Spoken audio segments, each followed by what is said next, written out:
Like, DRX is probably your easiest opponent in Group Elder, but you can't afford to be giving up series against BNK FEARX, or you're really going to struggle to pick up score. Yeah, it feels like Group Elder is on average a little bit better, whereas Group Baron definitely very top-heavy with two of probably the best teams in the league. And I say probably, it's almost definitely in T1 and Gen G. Although Hanwha did manage to take a game yesterday. I was getting very sleepy by the end of game 1, and I was like, oh, well, maybe Hanwha just wins. And I'm really glad that I watched the rest of the series because that really did show that T1 are performing very, very well. We can see here as we dive into Champion Select, though, that the Malphite will be banned away. It's an interesting one because I feel like BNK FEARX have a lot of power when it comes to Malphite because Vikla looks so good on the Sylas, but not going to take that risk. Yeah, also Malphite yet to get a win. Yeah, it feels like a trap, doesn't it? It's like the Kiana situation all over again. Yeah, like we know the power of the pick, but just like it hasn't come The thing is, like, Malphite requires a certain level of mechanics. That's far below what our Korean players have. And so, like, this is part of the issue. They really need to dumb down their abilities in order to make the Yep Rock work, is what I am assuming. That's why it's just not clicking. As the Jace remains permanently banned, I think he's almost been banned every single game so far of the LCK Cup. Rumble is very close to that as well, although we have seen him sneak through a couple of times. And speaking of sneaking through, we've got the Azir and Orianna trade, most likely, as Vikla is going to be picking up the Golden Pigeon to start us off. Yeah, so Azir, one of our most banned, actually second most banned, and then third is Ori. So we'll see if that trade comes in, or maybe they lean towards something like the Talia instead. Rise also an option. You're not pressured to take your mid right now, though. Could look to prioritize jungle instead, but they will just go for that Talia. All right. Happy with that matchup. We often see the Talia picked into the Azir. Last year, there was a lot of that. Talia Pantheon? Just go just like it's easy. Let's just do it. It is very straightforward. Do the stun, do the flick back, you know, and get the kills. That could be something that they go for. That being said, with this Sion and the Rumble and Gwet, a lot of top laners trimmed out from the pool, so maybe there's something they want to get their hands on and prioritize here, like Ambessa open and available. But no, they're just going to go. Ooh, I mean, Vi Talia, very powerful. We saw HLE win that game 1 with that. Yep. I think it makes AD carry have a difficult role, especially Diablo. Like, you think about stuff like Lucian, which is strong on the patch. True. Feels borderline impossible to play that into Vi Talia, just point and click with the follow-up. We'll just be Pantheon there for Raptor. And Renekton as well. Renekton, yeah. Very Shuriman as far as our solo lanes are concerned. Let's see what casting is going to be taking into this Renekton. He might just pick Cassante or something like that. We've seen a lot of Kennen into Renekton. We have. On this patch. Especially, I think, with the Gunblade as well being an option. Yep. Nah, also fine to pick into it. So we'll just pick that one up. Both teams haven't picked up that full top side. We assume, I think the only thing that can be flexed here is that Pantheon, but I don't think we will see that. And now it does go towards the bot lane. Yeah, and so now probably going to be seeing a fair few of these support bans coming on through. You can see the Nico has already been taken away, but maybe the Alistar being looked at and stuff like that. I do think Alistar is somewhat of a trap, just because winning lane has been so important. And so banning away the Bard, things like this that can be a little bit more dangerous within the laning phase, could be a better option as Poppy taken away as well. Yeah, I think the thing with the Alistar is, like, you have to really weather the storm and then find that value in team fights and be in a situation where you really can just deliver in the 5v5. But I think in this situation where Bro are on red side, if you pick like a strong marksman on 4 and then you have that 5th slot, you can make sure you're picking, you know, if they take something like an Alistar, you can punish it. If you in reverse can just take the Alistar yourselves if you know what the matchup is. They do ban the Lucian. Personally, I think Lucian would be really hard to play in this composition, but Diablo is very proficient on the champion. Yep. And Yunar are going to get taken away as well. There's still Corki open and available, which has been pretty high priority and could be picked up here. You know, Aphelios has seen a lot of play. Ezreal, definitely different comfort for Teddy as well. Yep, could be one of those. I think there's plenty of things, but I think Teddy wanting to go for his pick does make a lot of sense. And the Ezreal, like you were saying, feels pretty good, especially for a player like Teddy. And it will be locked in. Yeah, and I think you have a lot of options for support. You know, you can go definitely a more teamfight-oriented pick. and just have a pretty stable lane, or you can go something that can punish heavily like the Karma, depending on what BNK FEARX pick. And that is the big question. You know immediately that you're going to be under pressure from the Vi, so they opt to go for the Xayah. Have a bit of an out. Could just be that Xayah Rakan, yeah. And then here, for the side of Bro, you already have Vi to lead the charge in terms of engage, so maybe you opt to go for something to punish the lane with that Karma. I think this is the right call. You know, you outrange the Xayah. If you add engage, you know, there's a lot of disengage on the side of BNK FEARX. You can kind of just harass from a distance and never really play into the Xayah until, you know, you've already landed that poke and it's just cleanup. Yeah, I think it makes a lot of sense. I think this is a composition that we've seen, like at least the archetype of so many times on BNK FEARX's side. It looks very much like something, you know, T1 used to play over and over and over again a couple of years back.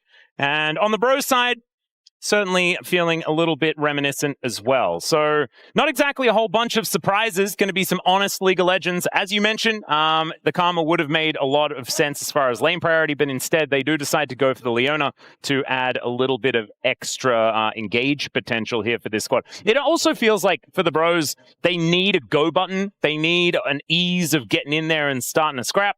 And Leona will be adding to that. Yeah, I think as well, Leona Ezreal is a pretty strong 2v2. And I think compared to other engage supports where you have to engage with your body, you can kind of throw the ult out. Yeah. You can force either cleanse or Featherstorm from the Xayah, and you don't have to commit fully. You can kind of hold on to that for later. So still have that option there and wanting a bit more engage, a bit more tools. But it does mean they don't have as much pressure in the lane compared to if they'd gone for that Karma. So trading off some of that early pressure in return for having a bulkier support and a bit more frontline in this team comp. Yep. Not to mention the fact that, I mean, Leona has always matched up relatively well into the Rakan, so in theory that is kind of okay, even if you don't necessarily have the same level of pressure in the lane like you were talking about. But we'll just have to see how it is going to go as we get ready to load onto the Rift here for game number 1.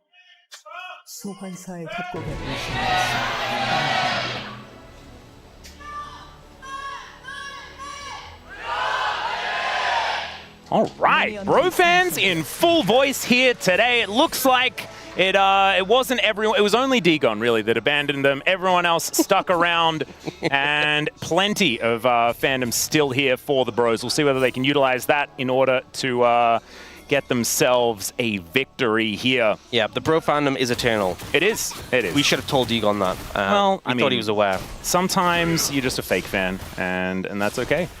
I don't judge. All right, Pickler and Roma will be just laning it out. It's so weird to see the mid lane. We're normally just watching bot lane forever at this point in the game. And I believe there is somewhat of a tussle, as we can see here. I'm going in. Does find a little bit of engage onto Callan. Oh, and also, Namgung has actually gone Aftershock as well. We've seen a lot of Spellbook on picks like Leona and Alistair, who can kind of still... You're still quite bulky without having like a combat summoner, but opting to go for the Aftershock, so this will be a very durable Leona in comparison. Personally, I think there's still like a decent argument for the Glacial Augment, just on the fact that, you know, even if the cleanse comes in, you still have like the slow field. But we are throwing out a lot of skill shots and not quite finding too many targets here. Calibrating. Yeah, Gleaming Quills and Zenith Blades and things like this all just flying to the wayside. As Clear, this was one of the champions that he really terrorized Challenger with when he was well at the tippy top. Him and Thanatos were really running the league a few years back, and this was one of the ways he did it.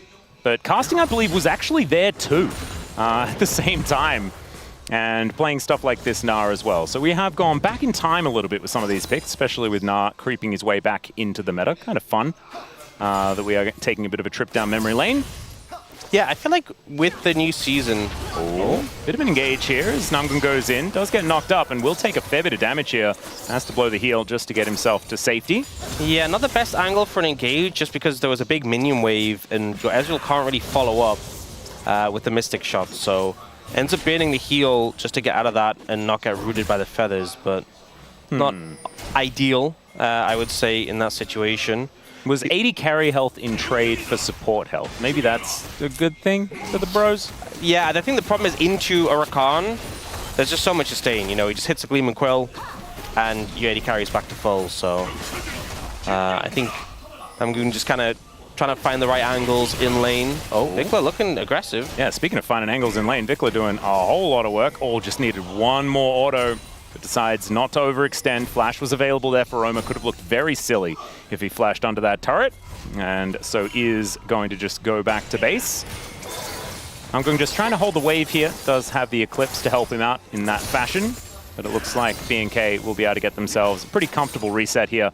And with all of these feathers, yeah, we'll be able to just get this wave to crash and head back.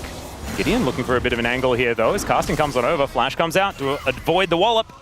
And that is good summon and spell gained. Yep, nice pickup for the Renekton. And again, not much committed to get it.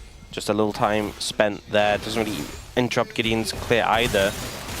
I feel like, you know, coming in the new season, you always expect things to be really wacky, really crazy, really different. And obviously a lot has changed in the game, but I feel like the comps we've seen have generally been quite, you know, reminiscent of times past. Yeah, and I feel like it's not necessarily comps that have been, like, super recent, but we have seen them a lot over the last couple of years. Yeah. So we haven't really seen a big evolution. It's not like Zahan every game or anything like that.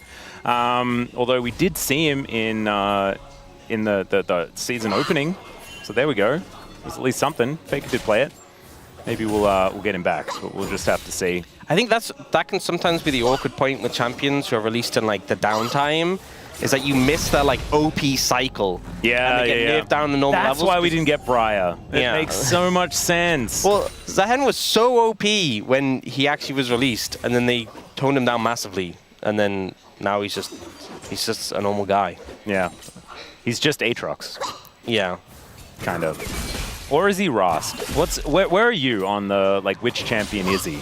I kind of feel like he's kind of old Aatrox vibes. Yeah, a lot of old Aatrox vibes, but definitely a lot of, like, the thematics of Red Kayn, you know? Yeah. Just without any of the having to get to Red Kayn. And technically, he's Xin Zhao, you know, in lore, so... Oh, there you go. We're kind of... A lot of direction. So many different champions in one. Yeah. Perfect. A lot of value there for your blue crystals if you do decide to go for him. It's okay. Clear looking for an angle here towards casting, but the hop is going to be able to get casting out of there. Very frustrating is the mini Gnar, but you can see Clear dealing with this wave quite nicely. As Kellen bouncing around the wave, and they will be able to get another shove in. 10 CS the lead here for Diablo so far in this laning phase. I think Teddy should be able to pick up a lot of that from that wave. Yeah, true. Vikla deciding to go in when perhaps he should not have, but did have Raptor in wait. Yeah, I think maybe Bro didn't fully anticipate the prospect of Vikla doing that, because that was them by surprise as well. Yeah, that was a move I think should really have been punished more, but ultimately Vikla playing very aggressive right now and not really paying for it. Azir definitely a pick that he lent on massively. Oh yeah. And was often just denied from him last year. No. Oh, Raptor. A huge blunder. And we'll be able to finally pick up. Imagine if casting picked it up with a boomerang. Oh my god. That would be a tilter. Yeah, we would have seen a pause. And Raptor would have just left, I think. That's probably what would have happened. That's all right, Clear. Just dashing around this wave and we'll be able to pick this one up. Actually, Renekton having a pretty good time, as we can see. But casting now with Mega Gnar coming up. We'll be just chasing him down as best he can. It's not very the Bros were really ready to kill him. It's not very subtle, though, when he's about to hit Mega and he's running at you and, like, giving up the entire wave to do it. It kind of gives away the intent when mid lane's missing as well. So Clear plays respectfully, doesn't let any opportunity happen. And the game's been relatively slow so far as a result. There's been, like, little moments push and pull. I feel like that probably benefits BNK. With the fact that they have a Xayah and an Azir that just very happily want to get towards the later stages of the game. Of course, Clear is going to spike more in the mid-game, but I think that they're not going to be too worried about that one. Azir and Xayah scaling going to be largely what they're looking for. But we'll just have to see. The Bros want some mid-game fights, get those skirmishes going, and they will be able to lock down a target of their choice with that cease and desist. And so we'll just have to see who that is going to be. A little bit difficult when Diablo does have his Featherstorm available. We've seen Xayah still get targeted pretty comfortably by things like the Vi. We've seen the bot lane just Diablo and Calm having the pressure, able to get I just think whenever you have the Prio on bot lane, you can push in and just consistently proc the Crystalline Overgrowth, get a bit more of that plate damage, get the plate progress as well for your quest. Put you in a great spot. And again, Bro opted into this lane matchup rather than having the Karma. So just being a little bit on the back foot as a result. Yeah, I wonder what it's going to mean for a dragon fight or something like that is going to be coming up. An Infernal Drake, even just one, is going to feel pretty nice to get in this early stage of the game. But with both Grubs and the Drake up and available, certainly a smorgasbord of options as far as neutrals to fight over, as Diablo takes a fair bit of damage from that True Shot Barrage. Teddy actually finding that Mystic Shot as well, so half health on the Xayah. They're now looking for a bit of a reset anyway. Ooh, back towards this top lane is Gideon. For an angle towards clear, but I think he's just going to deal with this wave and then once again back away. Yeah, I mean, Gideon's really been trying to make something happen at the top lane, just hasn't come through other than getting that flash early, which is back up now. Yeah, that's the problem. They haven't been able to get enough done, and now Clear just has it again. And let's see whether they can actually kill him, though, as he does have the Dominus available. He will need to press it, and he may not be able to. He doesn't! He's just chain CC'd and taken out. That is a beautiful first blood to be picked up here by the Bros. Doesn't get to play the game, but the counterpoint is that a lot of time spent overall by Gideon. The Grubs were picked up by Raptor, and he is ahead in farm, so it's a good kill, good pick up there. Execution was good on the play, but BNK FEARX, I think their jungler making good use of the time otherwise. Yep, casting now, sacrificing half of his health bar in order to try and get that plate. Didn't quite get there, but the Renekton does have to walk all the way towards the lane. He is booking it with the home guards, but may not quite be able to get there before that wave is crashed in and that plate is taken. Nicola just grabbing the cannon before he dipped away there. Beautiful. Yeah, he had his priorities right. No -1s for Vikler in 2026. 얘들아 이거 용 바로 맞대는 거보다 유충. Oh, and there was some coach voice here to start us off. So letting BNK know exactly where they need to attack. Yep, and use Renekton Prio to make the Grub fight work out. Well, Renekton Prio was definitely there, but the priority was on killing the Renekton and not the Grub. So I guess they did kind of get what they wanted, but sacrificed a bit more than I guess they were otherwise planning to do, as Teddy has to flash, and in goes Namgung once again, as the Bros look to try and fight back, but still not exactly making ground, as Raptor does have this Drake down to below half as Gideon comes in and looks to try and capitalize. Roamer is over here, and you can see Vikler down there as well. Solar Flare comes through. True Shot Barrage, a lot of damage as the Drake is taken by Gideon. Raptor trying to get out, but he's unable to do so, and now Diablo has to let those feathers fly. Pulls them back, and now Gideon, the gorgeous Vault Breaker flash to pick up the kill onto Kellen, and the Bros with 3 in a row and no answer from BNK make that 4. Such a good fight there from the Bros. I think BNK FEARX, very split. Vikler didn't really have access to the fight, very disconnected from the rest of the team, and Teddy getting so much value off his ultimate there. So Dragon picked up and a ton of kills as well.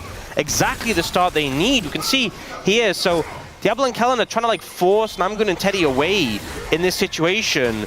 But notice that Talia's already coming down. And look, Kellen moves to help his AD carry. They take that massive True Shot Barrage. Their jungler's almost dead already. And there's no support from the mid lane yet. So they just have to disengage, run away. And it's just cleanup time for the Bros. That Gideon get a great flash. Yeah, that was very, very cute. You can see now, we're going to try and kill Diablo as well, and he will be able to do so very comfortably. Gorgeously played. All right. Yeah, so having a good time. So Sundered Sky was already completed for Gideon. You saw it in the replay, had that available, so was really strong going into that. Oh, Namgung looking a little bit aggressive as well here, as you can see Gideon making his way back down towards that bottom side as well. Solar Flare is going to be avoided, at least for the stun, but Diablo, no Feather Storm, no chance, and he is just taken out once again. 5-0 here for the Bros, approaching a 3,000 gold lead. Yeah, and that was such good timing because you burn everything from the enemy Xayah, and that is exactly when you want to start a fight. So the ult from Namgung doesn't connect, but it forces him backwards, which allows Gideon to get in the range. They land the CC, and now things are really heavily in favor of the Bros. 2,600 gold lead. They're in a great spot. They are certainly in a very good position. This is why you don't take Gideon Grubs from Gideon. Because he will just destroy you elsewhere on the map. Maybe that's something they can look at for game number 2. because this game number 1 is looking pretty dire. Let's have a look at this one more time, as Namgung actually really has stepped it up from what was a pretty disappointing performance in their first game. That was a great Zenith Blade. Gets the Q down, the stun onto the Xayah just as the knockup was going to come in, just as he was going to leave range. And then the ult forces him to walk back into his team. And I think a bit of a mistake as well for the BNK FEARX bot lane, walking up so aggressively without any sums, without any cooldowns. And now they are playing aggressive again. They do have ultimates back though this time, so a bit more to play around with. Yeah, the scary thing is the Teddy has a Trinity Force, so any fight is just not going to feel exactly even, as Kellen just going to walk in here. They do have full information as to what's going on. There's the double knock-up as the Feather Pull is going to get Teddy out of there, but now I'm going back in once again. True Shot Barrage, big value one more time, but Kellen's able to walk his way out, and it looks like the bro is not interested in a fight, as Casting is interested in picking up some plates. That looked a little spooky, the Zenith Blade that took him backwards. It looked like he was nearly in a bad situation, but the ult was good, and Teddy getting the damage down meant that they didn't want any of that. 2v3 and they forced him away. Just kind of shows how scary this Ezreal is already, and you know, this mid game is going to be a great place for Bro to really take control of this game. I mean, they're already in control, but really push it further. Yeah, this is the scary thing. The snowball is beginning to roll, and when you've got a champion like Vi, they can just decide to kill you. It just makes it very, very hard to stop said snowball from its rolling down the hill. And let's see whether there's going to be a way that BNK can make that happen or not. Maybe some more coach voice going to be necessary. Try and get Edo in there to help them out. Yeah, we just had all of the role quests kind of rapid fire come in. A minute or two ago, we only had a few, but all of those are now completed across the board. Summoners are starting to come back up as well. In that last Dragon fight, basically everything was used. So you can see Diablo's flash and Teddy's flash are like the last two major ones we're kind of waiting for. We do finally have the Essence Reaver first item for the Xayah coming through, but that Dragon in 40 seconds, Herald coming up as well on the map, so big objectives to play for. This is really a critical point of the game. Bro, 3,000 gold ahead. This is where they can accelerate that lead and really take it to a point where you might not be able to claw it back at all. But for BNK FEARX, this is like do or die. Or the question is, do they just give it up and look to scale a bit longer? You're already in a big deficit. Could you try and trade sides of the map? Could you try and sacrifice an objective? Or are you going to fight your way back into the game? We'll see whether they do decide to do that. 10 seconds until the Dragon is up and available. Right now, Diablo eating a few extra plates as Namgung making his way down towards his bottom side once again. They get the information. Battle Dance gets Kellen out of there. As Gideon goes in, Vault Breaker doesn't quite connect, but Roma makes his way over immediately. Flash forward from Namgung as they lock down this Pantheon, but he absorbs so much of the pressure. There's the grand entrance as well as Clear makes his way amongst it. They're looking for that shutdown, and I think they're going to get it as Gideon very barely gonna go down as they trade it for the Renekton. Big shutdown money though over to Clear, and it's BNK that actually come out on top 2-1 as Kellen makes his way out as well. Exactly what you want for the situation, and Raptor going to be able to back off and heal, has the ult. We see Vikla forced away here, but a trade up to BNK FEARX, and so much money, man. Look at that. Yeah. They cut the gold lead in half with that play. And with this turret going down as well, that is first turret blood going on over. So that is just going to even things out almost entirely as we move to about 1,000 gold lead, which means next to nothing at this stage of the game. Still very, very close. So much committed here onto the Pantheon, and so much time was bought, right? The stun initially, and then the perfect timing for the Aegis to block all of that combo. Kellen then comes in and Clear is so hard to deal with at this point in the game. Dives in, and even though Gideon survives for a long time, doesn't change his fate. Yeah. It's a great trade from Clear, gets the 800 gold shutdown, only gives over his life in return. And in the meantime, his team was cleaning up that kill onto Leona as well, so very favorable. Yeah. Does mean they've given up a bit of control around the Dragon, but they're trying to push in now. Yeah, it's like Vikla and Raptor looking to try and take this crab, but the Dragon is just taken away in front of them. It's a Hextech Soul as well this game. Okay. I think it's honestly okay to have given up the Dragon if you've lost. Oh, Clear. Clear needs to decide not to die, I think, as we are just going to peek to see who's making their way up, as there's the flash and the big Nara into the wall, and Casting just grabs the solo bolo. Nothing Kellen could do to help him with that one.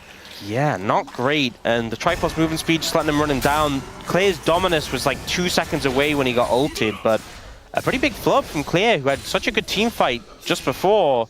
Gets ran down there, and Bro picking that dragon pretty much for free. You saw, you know, Rakan on the top side of the map here, Kellen hovering here. So like this should be BNK FEARX's strong side of the map. They have more members here. Like Pantheon was even, you know, coming over. The fact that Casting gets this solo kill and gets away is a pretty rough look for BNK FEARX. Just looked kind of odd. But sometimes you just get mini-nod, and it's a problematic case.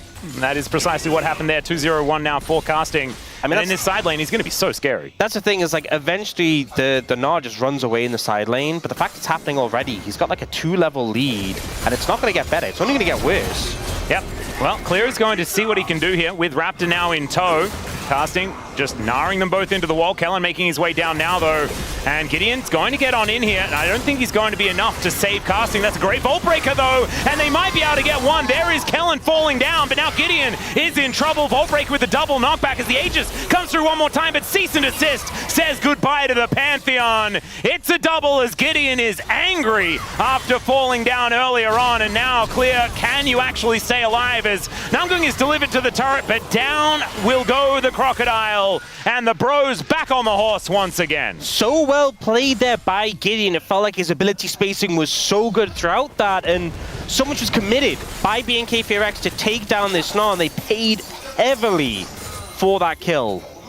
And it means now 2.4k, the advantage once again here for the Bros. We'll check it out one more time. Look at the fight, like, so the ult comes in, into the wall, gets the double stun, and then here, when all three are together, you know, Gideon's waiting, gets the double stun, ends up with a triple stun from the Gnar, and then the two-shot barrage comes through. Again, another double knockback. Ults gets to the other side of the Pantheon to finish him off quickly, and then chases down Clear, gets a bit more damage, and then Namgun with this max range Zenith Blade to follow him after the dash. That was sick. Just felt like all of Bro's abilities were just perfectly placed for the most part.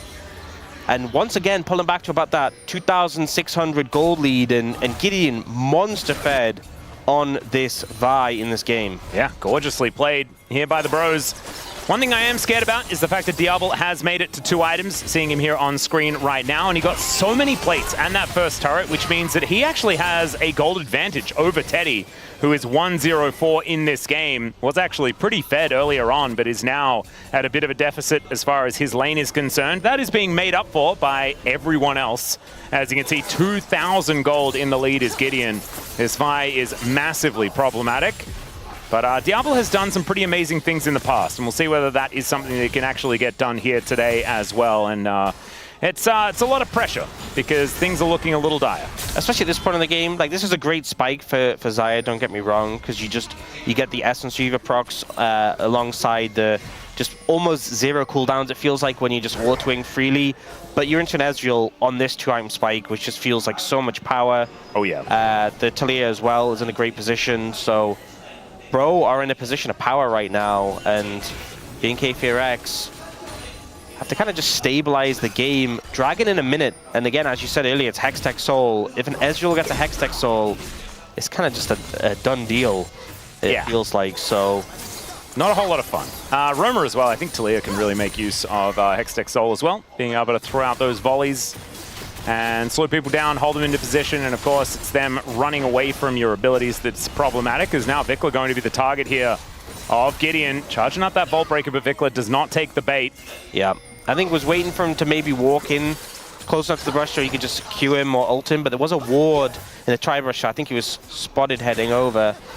Not able to find a pick before the objective, and now 15 seconds of the Dragon. Both teams kind of leaning more towards the Baron side, wanting to consolidate vision there before they move down. But if we look on the bot side of the map, that's all Bro vision. You can see the double control wards in the river, a bunch of wards through the jungle of BNK FEARX, so they just don't have any vision there. Oh. Right. Roamer is now taking a lot of damage, though, as Vikla is just going to flash over the top towards him. Gideon down in position, though, now as cease and desist comes in, but Gideon may actually be overextended. Namgung's making his way in, but there's a teleport from the Crocodile Weaver's Wall to deliver this Talia back into the fight, and down goes Vikla. Raptor in trouble, tries to pick it up, and he does manage to take down Roamer, but it's a 2-for-1 as now Clear looking to try and get on top of Teddy, as Kellen looks to get over that. That arcane shift was absolutely insane, or was it a flash? they both look pretty similar, and Teddy makes his way out. I was certain he was dead in that situation. He had the flash, had the arcane shift, but, you know, Kellen was ready for him, and the charm does end up clipping him, but the timing, it felt like was perfect for him to get out. Teddy just evades Kellen there.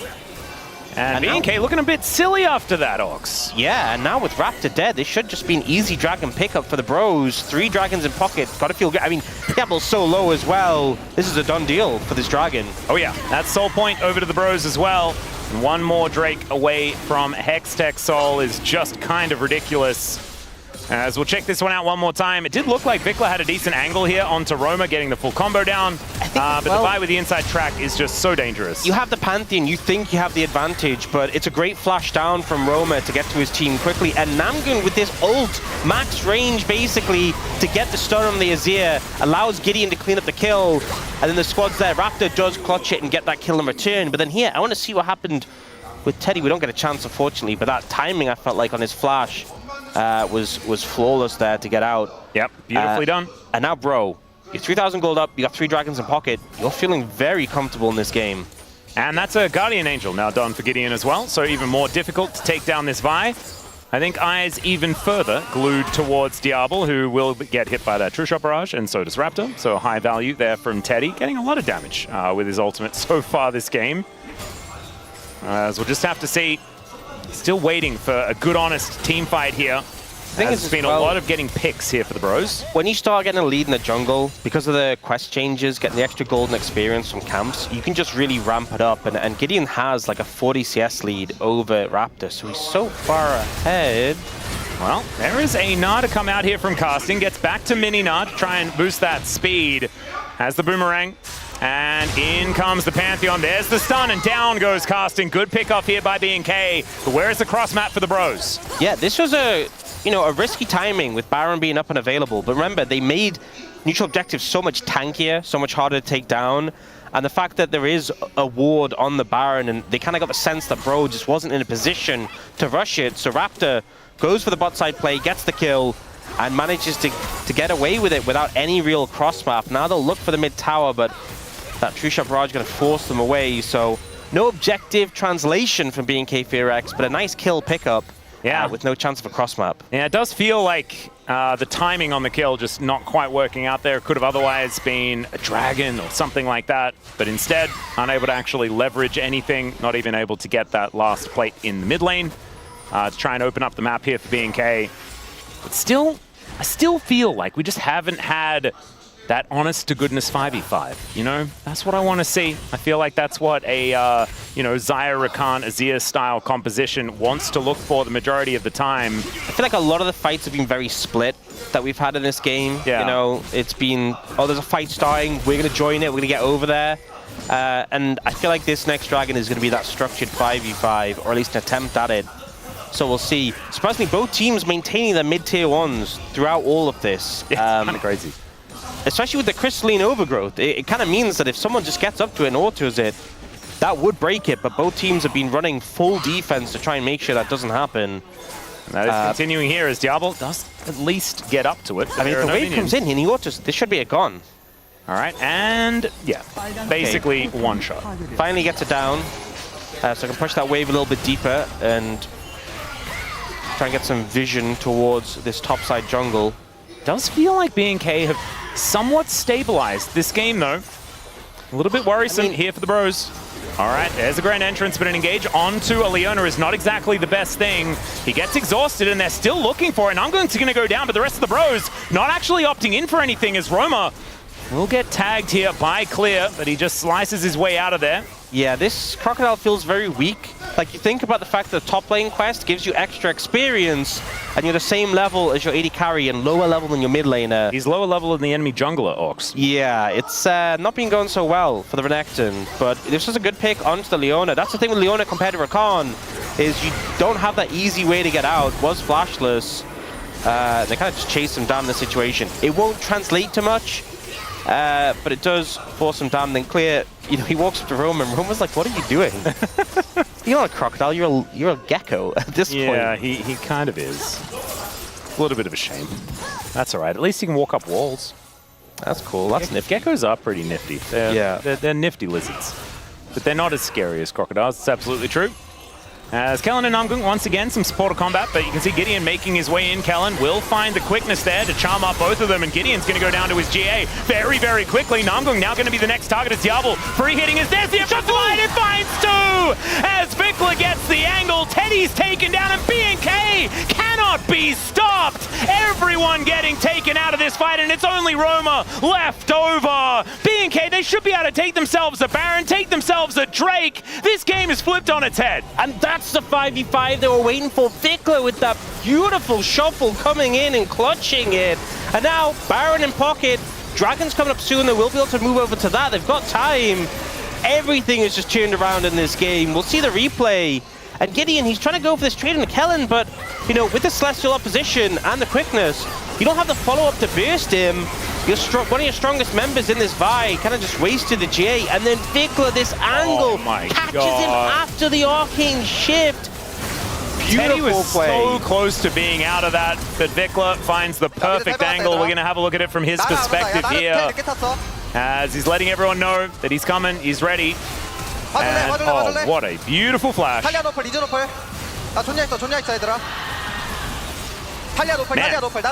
Okay, we talk about like it was the year of Dudu yesterday on the casts, what we were hearing about. I think maybe it's actually the year of Vikla.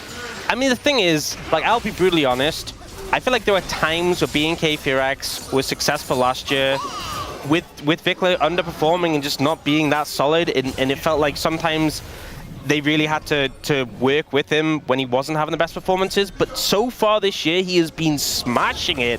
And if he's playing at this level, I don't know what the limit's going to be for BNK FEARX. Like, this level of form for Vikla just really puts another level to this team entirely.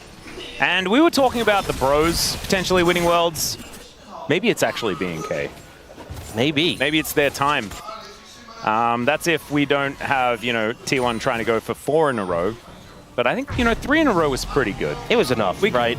We can chill out now. Maybe give someone else a shot. Maybe BNK FEARX. But I just think as well, like, clearly with BNK FEARX, right, we saw a lot of strong points last year. But, you know, one of the few teams to keep the full roster together for 2026. And we're kind of seeing, you know, what is the evolution, right? You've stuck together for that long time. You're now deciding to continue, and where is the evolution from there? And it seems like Vikla stepping up in this way is really going to take them to another level. And now they're the ones with about the 3,000 gold lead that we saw Bro kind of have throughout this game. But to be able to push down this tower as well. Oh, Diablo, a little bit chunked. He has taken every single true shot barrage into the back line. Does go Gideon as Diablo over the wall, pulls back the feathers, and keeps himself alive. Another gorgeous shuffle as Vikla comes in to save the day. And somehow, Diablo is still standing, and I think the bros are not after that one, as it looks like BNK are looking to push down mid lane for the win. Must be so disheartening for Gideon. Comes in on the flank, finds the 80 carry, so close to taking him down before he uses that ultimate. But it does come through, the feathers come in, and BNK FEARX turn it around, and now a huge gold lead. The state of the game, you know, blink and you miss it, because Bro was so far ahead for so much this game, and now it looks like it's just over. Yeah. It's looking pretty doomed here, as Casting in a lot of trouble. Vikla looking to finish off a couple of extra kills, as Namgung desperately trying to hold them at bay, but it's not going to work out, as Casting, yeah, I don't think he's going to get much of an R here, and he does not. It's a double kill for Vikla, and well-deserved. Moving to 5-1 and 8 here as they look to take down the Nexus here in game number 1. And man, the bros, to quote Skara once again, they were winning until they lost. Oh, it's so, I mean, it's game 1.